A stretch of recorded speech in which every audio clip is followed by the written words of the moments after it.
sa limang truck ng natural resource mo, lulutuin yan.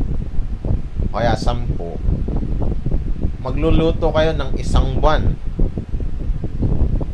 1 buwan mong lulutuin yun.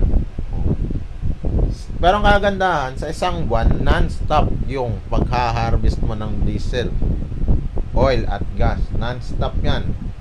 Hindi naka-oras, hindi kagaya nung startup na may lag. Kunyari 3-6 na oras kang magluluto, limitado. Yung Factoria, 24 hours non-stop kang nagluluto nun. At ang mangyayari nun,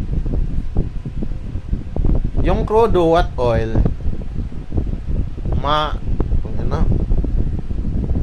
basta yun na yun, i-hire mo na lang ako. Hire me in your company and oil and gas. Para tumubo